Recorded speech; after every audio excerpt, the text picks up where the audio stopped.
Hello everyone, welcome to HFY Beyond Terror. This channel is all about HFY and sci-fi stories, where humanity's underestimated and then proves... My name is Kelleth of Valora, 4 eyes, tuned hearing, and a lifelong talent for learning lessons the hard way. At the Academy on Axios Prime, we hosted dozens of species inside a single biodome the size of a small city. The brochures called it the pinnacle of civilized education.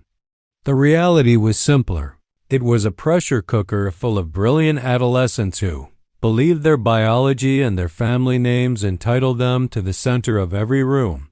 And then the Academy admitted a human. Nobody tells you what human really means when you enroll. They mention recent spacefaring, promising scholarship candidate, high adaptability. They do not explain that humans come from a planet that tries to kill them daily and fails only because humans are too stubborn to cooperate with reality.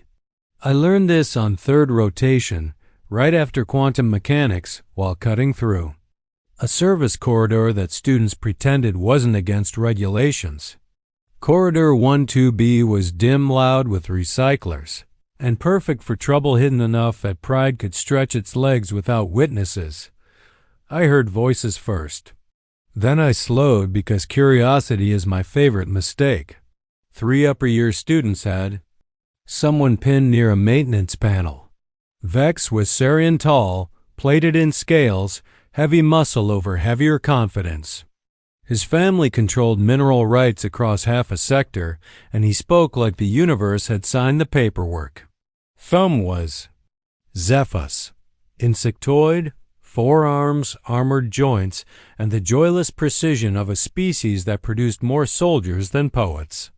Cora was crystalline, all sharp angles and shifting facets, her body glittering like a threat disguised as jewelry. They had cornered Kira Chun, human, first year. 17 standard years barely grown, by human measures, which apparently meant old enough to cause paperwork. She was smaller than all of them by a humiliating margin. Dark hair pulled back. Jumpsuit wrinkled like she'd fought it and won. She stood with her back near the wall and her arms folded as if she were waiting for a delayed shuttle, not an ambush. Vex leaned down until his snout was level with her face. "It's adorable," he hissed, "that your species thinks it belongs here." Kira blinked once. Noted. Thumb's mandibles clicked in the way Zephus did when they wanted you to. No, they were laughing. Your civilization burned hydrocarbons for transport until recently. Primitive. Cora's voice chimed, pretty and cold. And you eat dead animals. You kill and consume flesh. Disgusting. Kira's expression shifted only slightly. A tightening around the mouth. The first real sign that any of this registered beyond inconvenience. "Sure," she said. "And you absorb radiation. Different diets. Can I leave now?" "I've got chemistry homework." The trio didn't like that. Bullies never do. They expect fear, flinching, bargaining. They do not know what to do with boredom. Vex's tail struck the corridor wall with a metallic slap. "You will show respect." "I was respectful," Kira replied, calm as a lab assistant. "Right up until you blocked my path to feel important." Thumb moved first, spreading his arms to seal the corridor. "You do not order us, human." Kira's posture changed, not dramatic. Not a stance I recognized from any academy sparring. Style. It was subtle weight forward, shoulders loose, eyes tracking all 3 like she was counting exits in a burning room. "Please," she said. And the way she said it was worse than a threat. Like she was offering them one last chance. To make a smarter choice. Cora rippled with amusement. "Or what? You'll complain to administration? Your file says your people are new." Kira's voice dropped a degree. "That's not what I meant." Vex made his mistake right then. He grabbed her by the front of her jumpsuit and lifted her as if she were a toy. His claws bunched fabric. His shadow swallowed her. He started to speak. He didn't finish. Kira moved like a door slamming in a storm.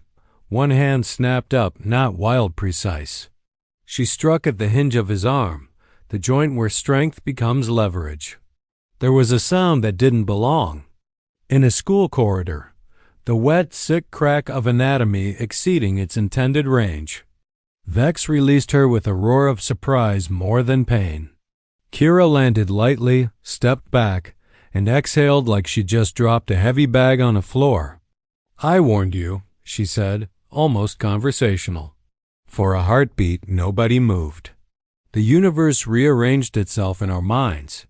Human equals small had been filed under human equals weak, and that assumption was now bleeding out on the tiles.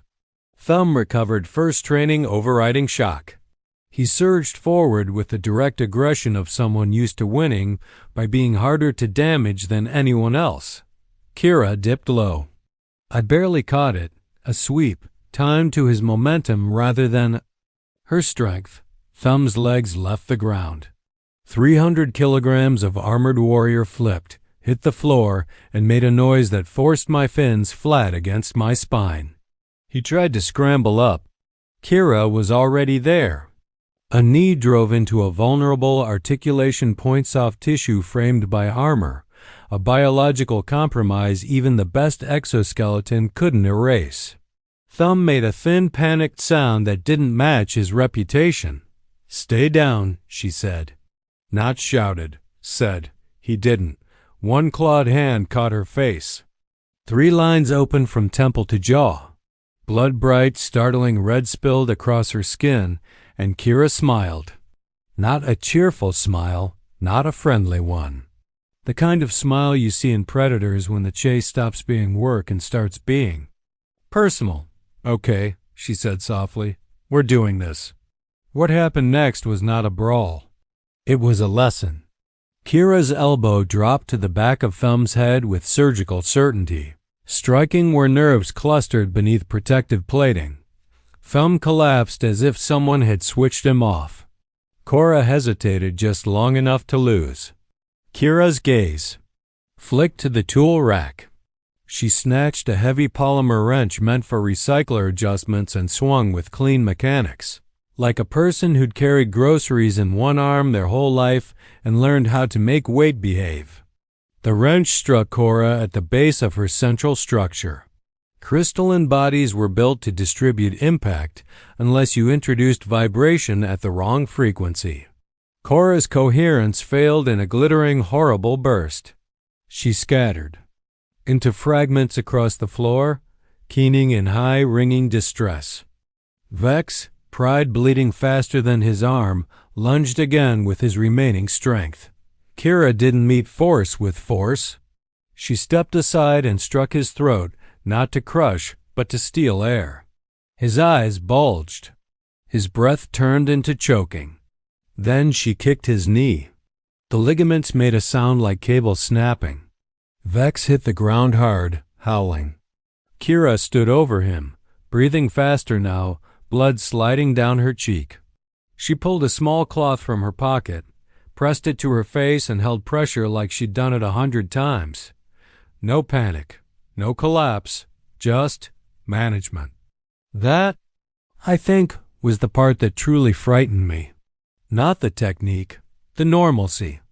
The security alarm finally screamed to life. Officers arrived in a rush, expecting a skirmish and finding a catastrophe. 3 elite students broken indifferent. Ways and 1 human teenager seated against the wall as if waiting to be called into an appointment. Kira looked up when the first officer turned the corner. "They started it," she said. "I asked them to stop." Medical drones floated in, anti-grav stretchers humming. The lead physician took one look at Vex's knee and started issuing rapid orders. Then they noticed Kira's face. "Those cuts are deep," the physician said. "You should be in shock." Kira tilted her head. "Should I?" Administration arrived like Weatherbright, furious, formal. We reviewed the corridor footage again and again in a conference room that suddenly felt much smaller than it used to. They paused it at every strike. They argued about angles, leverage, intent. Someone asked the question that mattered most. Where did you learn to do this? Earth, Kira said. I took self-defense classes. My dad insisted. The word self-defense classes landed like an insult to our assumptions. As if violence was a hobby humans scheduled between homework and dinner, reports came in. Vaxes. Injuries alone read like a battlefield triage note. Thumb needed neural scans.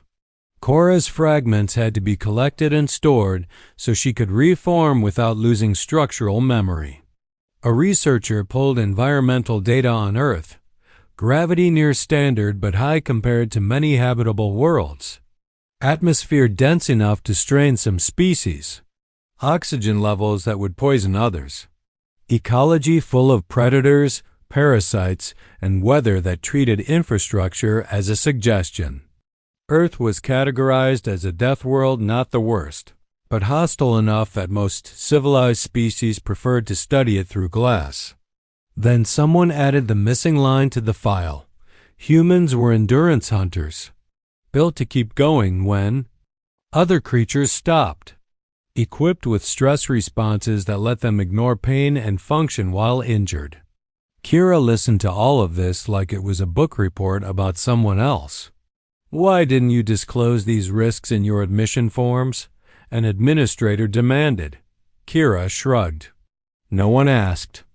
The disciplinary hearing drew half the Padium Academy.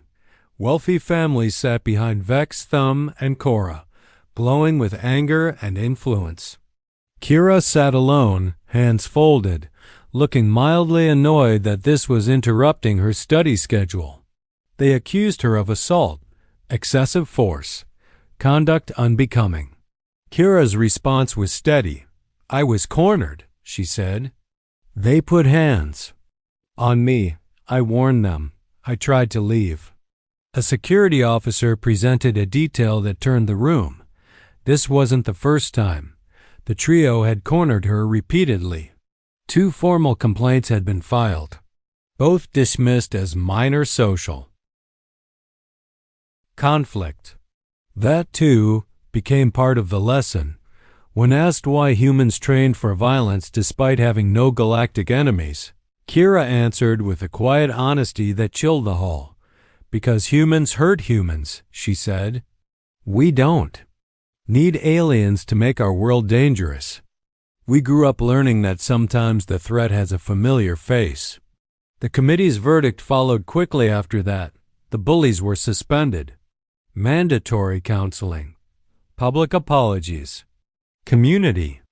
Service. Kira received a warning for fighting on academy grounds. Bureaucracy demanded symmetry, but no punishment beyond that. Self-defense was a protected right. What changed wasn't the ruling. It was the academy's posture afterward. Protocols were rewritten. Orientation seminars were updated. A new category appeared in safety training. Death World Species. Humans. Received visible identification not as a stigma, but as a reminder to everyone else to stop making decisions based on soft skin and small frames. Students started giving human space in corridors, not out of hatred. Out of new math, I attended one of the news seminars about Earth. They talked about storms, predators, disease, and wars that spanned continents. They spoke of humans turning science into tools and tools into weapons, and then somehow also turning those same hands toward medicine, music, and SPACEFLIGHT. When the instructor explained that humans climbed machines and left their planet anyway, held together by calculations and audacity, the room went quiet in the way it only does when an entire crowd realizes it has misjudged something fundamental. A week later, I saw Kira in the refectory with a chemistry text, open beside her meal food that would have been toxic to half the room. Nearby students kept a cautious distance, speaking softer than usual. Kira looked up, saw me, and smiled, this time a simple, ordinary smile. I nodded back and kept walking. The warning spread the way real truth spread, not through memos but through whispers. Don't corner a human. Don't touch without permission. Don't confuse soft with harmless. Kira remained, in daily life, exactly what she had always been, a student. She complained about deadlines. She argued with professors. She helped me untangle organic chemistry, like it was a puzzle worth enjoying, but the academy had seen the footage. So had I, and none of us made the same mistake twice, because the strangest thing about humans isn't their strength. It's their restraint. They will ask you to walk away. They will ask more than once. And if you force them to stop being polite, you discover why a death world species earned its place in a civilized academy. Not by being the biggest creature in the room, but by surviving long enough to learn exactly where the room breaks.